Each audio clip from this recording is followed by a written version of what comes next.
All right, so first is this chart's just showing, what this is showing is if you get 1% better each day for a year, okay, so 1.01 to the 365th power, you get 37 times better by the end of the year, all right? So that's this curve.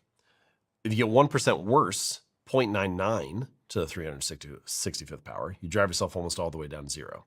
Now, a chart like this is just compound interest, right? This is just a compounding curve. And real life is not exactly like compound interest. You know, your habits are not exactly like this mathematical formula. But I think this chart does a good job of encapsulating what the process of behavior change feels like. You know, what it's like to try to get a little bit better each day.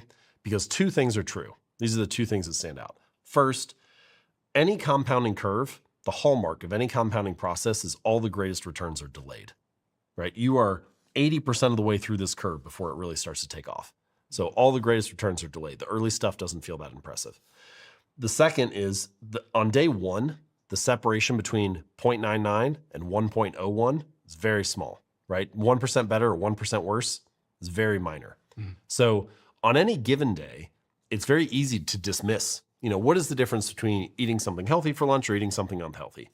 Today, basically nothing. Your body looks the same in the mirror at the end of the night. The scale hasn't changed. You know, there's no evidence. What is the difference between the person who reads for 10 minutes today and the person who doesn't? Basically nothing.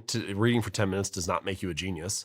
But the person who always goes to bed a little bit smarter than they were when they woke up, the person who always takes a little bit of time each day to learn something new, 2 or 5 or 10 years later, like that's a meaningful difference in wisdom and insight.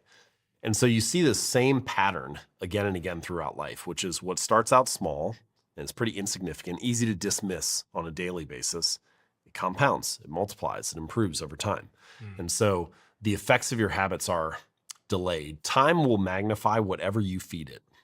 So if you have good habits, time becomes your ally. And every day that goes by, you put yourself in a stronger position. If you have bad habits, time becomes your enemy. And every day that goes by, you dig the hole a little bit deeper.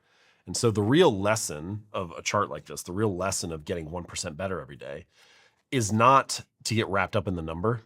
It's not like, oh, is it a 1% improvement or 1.6% or whatever? It's not about that. It's an attitude. It's an approach. It's a focus, an emphasis on trajectory rather than position. You know, there's a lot of discussion about position in life. How much money's in my bank account? What's the number on the scale? What's the stock price? What are the quarterly earnings? We have all these measurements and metrics for assessing our current position. And then if the position isn't what we want it to be, we get frustrated or we feel guilty or we judge ourselves or we get annoyed or whatever. And what I'm encouraging is to say, listen, just for a minute, let's stop worrying so much about our current position and instead focus a little bit more on our current trajectory. Am I getting 1% better or 1% worse? Is the arrow pointed up and to the right or have we flatlined? So if you're on a good trajectory, all you need is time.